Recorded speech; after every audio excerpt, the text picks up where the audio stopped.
नमस्कार दर्शक बंधु मोर स्वागत करुच्ची आम चैनल एसआर न्यूज को आम आसी आज पहुंची जाए मालिका वर्णित उदास आश्रम यही आश्रम आमर समाज पाई कौन शिक्षा दूची आम समाज पाई कौन मूल्यवान आसतु यही आश्रम बाबा जी अच्छा सहित ओम श्री गुरु सत्य सनातन उदास शून्य परम ब्रह्म की जय। ओम श्री गुरुदेव स्वामी जी की जय। उदास पंथा की जय। पिता माता की जय। जिए देले सिए नेले मुकार कि सबु षष्ठांकर मु मध्यस्थी बोलाई सिए सिए सबु मु नुहे केही सर्वसमर्पणे गुण अधिकार नाही। विश्व सर्वशक्तिर आधार परमात्मा सर्वव्यापक से नष्ट जन्म शून्य से मृत्युहीन सी अजर अमर सी सर्वाधार हो पुणी त्रिगुणा विहीन समस्त भितर सी अच्छी गुण तांकटा सृष्टि सी किंतु निर्गुण निराकार अणचिन अणाकार नष्ट शून्य निकटस्थ नष्ट होती नहीं निकटस्थ पाखे अच्छा आम मनरे आसे मु ये घर तैयारी करदेली मोर ये संपत्ति मोर ये धन मोर ये सबू व्यवस्था मु करिछि वास्तव रे घट भितर स्रष्टा अछंती परिचालना दायित्व से आम देइचंती एवं ये घट द्वारा जहाँ करिवा कथा सी करेंगे आम भितर मुंकार न आसी आत्मसमर्पण भाव आसिले आम दिव्य जीवन लाभ करिबा एवं ताकर कृपा प्राप्ति होगा। गीतार भगवान कहले हे अर्जुन सर्वत्र अच्छी मुई मुठार सकल भाग्यवान जानता जानती केवल मुठारे समस्ते अच्छंती ताकू किए जानती ना भाग्यवान भाग्यवान को माने सहस्र सहस्र लोके जणे भाग्यवान आत्मज्ञान लाभ हेतु हुए जत्नवान एही जत्नशील बहु सहस्रे जणे परमात्मा रूपे मोते निसंदेह जाने। हजार हजार लोक मैंने तपसिद्ध होती से भर जड़े जड़े होती महातपी जे तत्व सिद्धि करती तत्व पंचतत्व नहीं घट पंचभूत नहीं शरीर पंचतत्व शरीर भितर अच्छा पृथ्वी तत्व आपतत्व वायुतत्व आकाशतत्व तेजतत्व ये पंचतत्व को जे न्यास सूत्र न्यास करी आप्यायन करती पंचभूत कौन से बुझीपारती एवं पंचभूत केमिति भितर सक्रिय आम गोटे मंदिर तैयारी करुचे बाली गोड़ी सीमेंट रड पत्थर दे करुचे भगवान गोटे मंदिर तैयारी करछन्ती कि परमात्मा भगवान कहले जड़े जे निर्गुण निराकार जे उदास शून्य परब्रह्म जे कहार दास नहंती जे त्रिगुणातीत से हूँ उदास से गोटे मंदिर तैयारी करछन्ती आम बालीगुड़ी सीमेंट रड पत्थर करछे सी पंचभूत गोटे मंदिर तैयारी करछन्ती पृथ्वी आप तेज वायु आकाश ये पंचभूतर मंदिर कथा कहूँ खाद्य खाऊँ भल मंद विचार करें एवं से सुपथगामी हो पारुछि ये मंदिर निजे तपसिद्ध ही परमात्मा सानिध्य लाभ कर परमात्मा ये घट को तैयारी कर मंदिर तैयारी कर निजे निर्लिप्त भाव भीतर विश्राम करुँच से परमात्मा हूँ मु ठार आम आसीचे मु को जानापी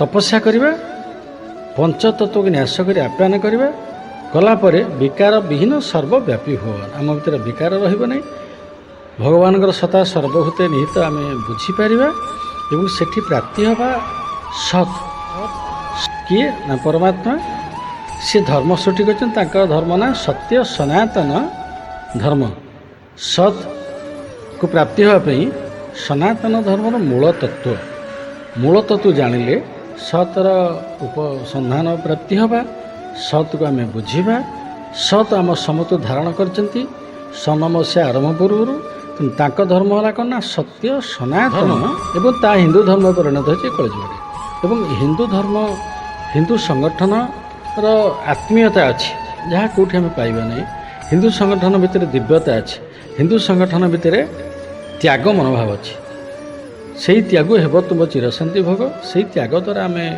ଦିବ୍ୟ ଜୀବନ ଲାଭ କରିବା। ଯେମିତି ମହାମନୀଷୀ ଭକ୍ତ ସୁଦାମ, ଭକ୍ତ ବନ୍ଧୁ ମହାନ୍ତି, ଭକ୍ତ ପ୍ରହ୍ଲାଦ ଏ ତ୍ୟାଗର ଚରମ ସୀମାରେ ପହଞ୍ଚିଛନ୍ତି, ନିଜର ଆତ୍ମସମର୍ପଣ କରିଛନ୍ତି। ପ୍ରାପ୍ତି ହେବା ପାଇଁ ଆତ୍ମସମର୍ପଣରେ ପାଇଛନ୍ତି କାହାକୁ ନା ସେ ମୁହଁକୁ ପାଇଛନ୍ତି। ଭାଗବତରେ କହିଲେ ଭଗବାନ ଉଦ୍ଧବ ବୁଝିଲେ, ଉଦ୍ଧବ ମନେ ରଖିଥିବୁ ମୁଁ ମଲେ ମୋତେ ତୁ ପାଇବୁ। ମୁଁକୁ ମାରିଲେ ଆମ ଭିତରେ ଯେଉଁ ମୁଁକାର ଅଛି, ମୋ ଦ୍ୱାରା ହେଉଛି ତାହା ନୁହେଁ, ତାଙ୍କ ଦ୍ୱାରା ହେଉଛି ମୁଁ ସେବକ ଭାବରେ ମୋତେ ସେ ଦାୟିତ୍ୱ ଦେଇଛି। ଏଇ ଭାବନା ଆସିଲେ ଦିବ୍ୟ ଜୀବନ ଲାଭ ହୁଏ। ମୁଁ କରୁଛି ଭାବନା ଆସିଲେ ଆମେ ଦୂରେଇ ଯିବା, ଈଶ୍ୱର ଧର୍ମ ନାହିଁ, ଈଶ୍ୱର କ'ଣ ଧର୍ମ କ'ଣ ବୁଝିପାରିବା ନାହିଁ। ନା ଉଦ୍ଧବ ଭଗବାନ କଲେ, ହେ ଉଦ୍ଧବ ସମୟ ହେଇଗଲାଣି, ମୋତେ ପ୍ରାପ୍ତି ହେଉ ତୁ। ମୁଁ ସାକାର ତୁ ଜାଣିଥିଲୁ, ମୁଁ ପ୍ରକୃତିରେ ସାକାର ନୁହେଁ, ମୁଁ ନିର୍ଗୁଣ ନିରାକାର। ଏପର୍ଯ୍ୟନ୍ତ ତୁ ଭାବିଥିଲୁ ମୁଁ ହେଉଛି ଭଗବାନ, ମୁଁ ଭଗବାନ ନୁହେଁ। ଭଗବାନ ବା ପରମାତ୍ମା ଆଉ ଜଣେ, ସେ ମୋ ଭିତରେ ଅଛନ୍ତି ଏବଂ ତୋତେ ମୁଁ ତତ୍ତ୍ୱଜ୍ଞାନ ପ୍ରଦାନ କରୁଛି। ତତ୍ତ୍ୱଜ୍ଞାନ ପ୍ରାପ୍ତି ହୋଇଗଲା ପରେ ଉଦ୍ଧବ ଦେଖିଲେ କ'ଣ ନା ମୁଁ ହେଉଛନ୍ତି ଜଣେ, ମୁଠାରେ ଅଛନ୍ତି ସର୍ବ ଚରାଚର ଭୂତ, ମାତ୍ର ମୁଁ ହିଁ ସେମାନଙ୍କୁ ନୁହେଁ ଅବସ୍ଥିତ। ସମସ୍ତେ ମୋ ଭିତରେ ଅଛନ୍ତି, ମୁଁ ସର୍ବାଗ୍ରେ ସର୍ବଉର୍ଦ୍ଧ୍ୱରେ ଅଛି ଏବଂ ଇଏ ମୋର ବିଶ୍ୱରୂପ ଅଖଣ୍ଡ ମଣ୍ଡଳ କାରଣ ବ୍ୟାପ୍ତ ଜନ ଚରାଚରମ୍ ତତ୍ପଦମ୍ ଦର୍ଶିତମ୍ ଯେନ ତସ୍ମୈ ଶ୍ରୀ ଗୁରବ ନମଃ। ମୁଁ ଅଖଣ୍ଡ ମଣ୍ଡଳ କାରଣ ପାତାଳପୁରରୁ ନିରାକାର ପର୍ଯ୍ୟନ୍ତ ମୁଁ ଗୋଟିଏ ଶୂନ, ମୋ ଭିତରେ ଅଛନ୍ତି ସମସ୍ତେ, ମୋ ଠାରେ ସୃଷ୍ଟି ହେଉଛନ୍ତି, ପୁଣି ମୋଠି ପରିବର୍ତ୍ତନ ହେଉଛନ୍ତି। ମଲେ ପୁଣି ହେଉ ଜନ୍ମ, ଜନ୍ମିଲେ ମରଣ, ଅନିବାର୍ଯ୍ୟ ଏହି କାର୍ଯ୍ୟ ସ୍ୱକୀୟ କାରଣ। ଜନ୍ମ ମୃତ୍ୟୁ ସୃଷ୍ଟିର ନିୟମ, ଆସିଛେ ଯିବା, କିନ୍ତୁ ବାସ୍ତବରେ ଅଜର ଅମର ସୃଷ୍ଟି ମୃତ୍ୟୁ ନାହିଁ। ଏ ସୃଷ୍ଟିରେ କେହି ମରନ୍ତି ନାହିଁ, କାରଣ ପଞ୍ଚଭୂତକୁ ନେଇ ଗୋଟେ ମନ୍ଦିର ତିଆରି ହେଇଛି, ଭଗବାନ କରିଛନ୍ତି। ଏବଂ ଦେହର ଯେତେବେଳେ ଅବସାନ ହେଉଛି, ଦେହର ମୃତ୍ୟୁ ଶଯ୍ୟାରେ ଶୋଉଛି, ପଞ୍ଚଭୂତ ନିଜ ସ୍ଥାନ ପଳେଇ ଯାଉଛନ୍ତି। ପବନ ପବନ ମିଶାଉଛନ୍ତି, ଜଳ ଜଳ ମିଶାଉଛନ୍ତି, ଅଗ୍ନି ତତ୍ତ୍ୱ ଅଗ୍ନି ତତ୍ତ୍ୱ ମିଶୁଛନ୍ତି, ପୃଥ୍ୱୀ ତତ୍ତ୍ୱ ପୃଥ୍ୱୀ ତତ୍ତ୍ୱ ମିଶୁଛନ୍ତି ଏବଂ ସମସ୍ତେ ନିଜ ନିଜ ସ୍ଥାନ ପଳେଇଗଲା ପରେ ବାସ୍ତବରେ ଏ ସୃଷ୍ଟିରେ କେହି ମରନ୍ତି ନାହିଁ। ଥରେ ଏ ସୃଷ୍ଟି ଆରମ୍ଭ ହୋଇଛି, ଥରେ ପଞ୍ଚଭୂତଟି ବିଶ୍ରାମ କରୁଛନ୍ତି ଏବଂ ଥରେ ସୂର୍ଯ୍ୟ ଉଦୟ ହୋଇଛନ୍ତି, କେବେ ଅସ୍ତ ହେବ ଆମେ କେହି ଜାଣିନେ। ସେମିତି ପଞ୍ଚଭୂତ ଭଗବାନଠାରୁ ସୃଷ୍ଟି ହୋଇଛନ୍ତି, କେବେ ତାଙ୍କର ପରିବର୍ତ୍ତନ ହେବ ଆମେ କେହି ଜାଣିନେ। କିନ୍ତୁ ଯାହା ଶାସ୍ତ୍ର ପୁରାଣରେ ଆମେ ପଢ଼ି ଜାଣୁଛେ, ପ୍ରତି ଯୁଗରେ ଜୀବ ପ୍ରଳୟ ହୁଅନ୍ତି, ସହସ୍ର ଯୁଗ ପରେ ଥରେ ବ୍ରହ୍ମ ପ୍ରଳୟ ହୁଅନ୍ତି। ଯେତେବେଳେ ବ୍ରହ୍ମ ପ୍ରଳୟ ହୁଅନ୍ତି ସେତେବେଳେ ଭୂର୍ଭୁବ ସ୍ୱଃ ଜନ ତପ ମହ ସତ୍ୟ 21 ଭୁବନ 14 ପୁର ସପ୍ତମଣ୍ଡଳ ସବୁ ପ୍ରଳୟ ଜଳରେ ଭାସମାନ ଅବସ୍ଥାରେ ରୁହନ୍ତି। ପଞ୍ଚଭୂତ ଏକ ହୁଅନ୍ତି, ଏକ ଆତ୍ମା ଏବଂ ସମସ୍ତେ ଆତ୍ମା ସହିତ ଯୁକ୍ତ ହୋଇକରି ପରମାତ୍ମା ସହିତ ମିଶିଯାଆନ୍ତି। ନିର୍ମାଣର ମୂଳ ଶକ୍ତି ସେ ହୁଏ ପ୍ରାପ୍ତ। ସେତେବେଳେ ହେ ଚିରପୋଚି ଆତ୍ମୀୟ, ଆମେ ଏଇ ଭାବନାରେ ରହିବା, ମୁଁକୁ ଜାଣିଲେ ଦିବ୍ୟ ଜୀବନ ଲାଭ ହେବ। ଆଉ କଳି ଯୁଗରେ ଅତି ସହଜରେ ପରମାତ୍ମାର କୃପା ହୁଏ। କଳି ଯୁଗେ ଯୋଗ ମାର୍ଗ ଅତି କଠିନ, ଯୋଗ କରିବା ନାହିଁ, ଧାରଣାରୁ ହୁଏ ଯେ ଯୋଗରୁ ଗରିଷ୍ଠ। ଖାଲି ଧାରଣା ରଖିଲେ, ମନ ରଖିଲେ ଏବଂ ସନାତନ ଧର୍ମର ମୂଳ ତତ୍ତ୍ୱ କାହାଠାରୁ ପାଇବା ନା ଯିଏ ସଦ୍ଗୁରୁ, ଯିଏ ତତ୍ତ୍ୱ ନ୍ୟାସ କରି ଆପ୍ୟାୟନ କରିକିରି ଶୁଦ୍ଧ ହୋଇଛନ୍ତି, ସେମାନେ ସଦ୍ଗୁରୁ, ତାଙ୍କର ଶରଣାପନ୍ନ ହେଲେ ସେ ଆମକୁ ସନାତନ ଧର୍ମର ମୂଳ ତତ୍ତ୍ୱ ଜାଣିଲେ, ଥରେ ମାତ୍ର ସେ ତତ୍ତ୍ୱକୁ ସ୍ମରଣ କରିଦେଲେ କୋଟି ରାମ ନାମ କୋଟି ଦ୍ରବ୍ୟ ଯୁଗର ପୁଣ୍ୟଫଳ ପାଏ। ତେଣୁ ଉଦାସ ଆଶ୍ରମ ଛତିଆ ସୋଲର ମୋର ଗୁରୁଗାଦି ବଡ଼ଚଣା ଥାନା ଅନ୍ତର୍ଗତ ଗୁଣ୍ଠୁଣି ଗ୍ରାମରେ ଏଠି ଶାଖାଶ୍ରମ 1998 ମେ ମାସରେ ବୈଶାଖ ପୂର୍ଣ୍ଣମୀରେ ଠାକୁର ପ୍ରତିଷ୍ଠା ହୋଇଥିଲେ ଏବଂ 98 ଏପର୍ଯ୍ୟନ୍ତ ଆଶ୍ରମ ଗତିଶୀଳ। ଓଡ଼ିଶା ଭିତରେ, ଓଡ଼ିଶା ବାହାରେ, ଏମିତି କଲିକତା, ଦିଲ୍ଲୀ, ବମ୍ବେ, ବାଙ୍ଗାଲୋର, ପଣ୍ଡିଚେରୀ, କନ୍ୟାକୁମାରୀ ଏବଂ ଏବେ ଆମେ କରୁଥିଲୁ ନେପାଳରେ ସନାତନ ଧର୍ମ ସହିତ, ସନାତନ ଧର୍ମସଭା ସହିତ ଯଜ୍ଞ। କାହିଁକି ନା ଯଜ୍ଞ ବିଶ୍ୱ ସୁରକ୍ଷାର ମୂଳମନ୍ତ୍ର। ବ୍ରହ୍ମା ସୃଷ୍ଟି ସର୍ଜନା କଲେ, ପୃଥିବୀ ତିଆରି କଲେ, ପୃଥିବୀ ପ୍ରତିଷ୍ଠା ପାଇଁ ଗୋଟେ ଯଜ୍ଞର ଆୟୋଜନ କଲେ। ସେ ଯଜ୍ଞନାଥ ବିଶ୍ୱଶାନ୍ତି ବ୍ରହ୍ମକାୟର ମହାଯଜ୍ଞ ଉଦାସ ଆଶ୍ରମ ଆନୁକୂଲ୍ୟରେ ଯଜ୍ଞ କରାଯାଉଛନ୍ତି। କାହିଁକି ନା ଯଜ୍ଞର କର୍ତ୍ତା ହେଉଛନ୍ତି ପରମାତ୍ମା, ଦାୟିତ୍ୱ ହେଉଛନ୍ତି ମାଆଙ୍କୁ, ଆଦିଶକ୍ତି। ଆଦିଶକ୍ତି ଏ ସବୁର ଦାୟିତ୍ୱ ସନ୍ତୁଷ୍ଟ ହେବେ, ବିଶ୍ୱରେ ଶାନ୍ତିର ପ୍ରତିଷ୍ଠା ହେବ, ଏ ବିଶ୍ୱର ଦୁଃଖ ଦୂର ହେବ। ସେଇପାଇଁ ବର୍ତ୍ତମାନ ସନ୍ଧି ସମୟ ମା ଆବିର୍ଭାବ ହେବେ ଦଶହରାରେ, ମା ଦୁର୍ଗା ଭାବରେ ଆବିର୍ଭାବ ହେବେ।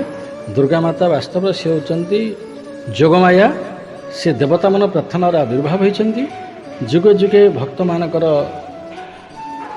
କୃପା କରି ଭକ୍ତମାନେ ଉପଯୁକ୍ତ ରାସ୍ତାରେ ପହଞ୍ଚାଇ ଦେଇଛନ୍ତି ଏବଂ ଏହି ବର୍ତ୍ତମାନ ଯେଉଁ ସମୟ ଦଶହରା ସମୟ, ଏହି ସମୟରେ ଆମେ ସମସ୍ତେ କେବଳ ବିଭୁ ପ୍ରେମରେ ନିମଗ୍ନ ହେବା ସହିତ ମାଆଙ୍କ ଠାରୁ ଆମେ ସୃଷ୍ଟି ହେଇଛେ, ମାଆଙ୍କୁ ଟିକେ ମନେ ପକାଇବା, ମାଆଙ୍କର ପୂଜା ଅର୍ଚ୍ଚନା ଭଲ ଭାବରେ କରିବା, ମାଆଙ୍କ ପରେ ଆତ୍ମସମର୍ପଣ କରିବା, ନିଷ୍କାମ ଭାବରେ କୌଣସି କାମନା ନ ରଖି ସେବା କଲେ ଦିବ୍ୟ ଜୀବନ ଲାଭ। ହିଁ ସନାତନ ଧର୍ମର ପ୍ରଚାର ପ୍ରସାର, ପ୍ରାଚୀନ ଗୁରୁକୁଳ ପରମ୍ପରା ବଞ୍ଚାଇ ରଖିବା। ଆମର ଦେଖିବ ମା ଗୋମାତାଙ୍କର ସେବା, ଢିଙ୍କି ଅଛି, ଢିଙ୍କି କୁଟା ଚାଉଳ ନୀତି ହେଉଛନ୍ତି, ପରିବେଶ ପରିଷ୍କାର ପରିଚ୍ଛନ୍ନ ରଖାଯାଇଛନ୍ତି, ବର୍ଷା ଛାଡ଼ିଗଲେ ଗୋବର ଲିପା ପରିବେଶ ପୁରା ଗୋବର ଲିପା ହୁଅନ୍ତି। ତା ସହିତ ଯେତେ ଭକ୍ତ ପ୍ରତିଦିନ ଆସନ୍ତି ପ୍ରସାଦର ବ୍ୟବସ୍ଥା ଥାଏ, କାରଣ ପ୍ରସାଦ ତ ଅମୂଲ୍ୟ, ତାକୁ ବିକ୍ରି କରିବାନି। ପ୍ରସାଦ ସମୟରେ ଯିଏ ପହଞ୍ଚନ୍ତି ପ୍ରସାଦର ବ୍ୟବସ୍ଥା ଥାଏ।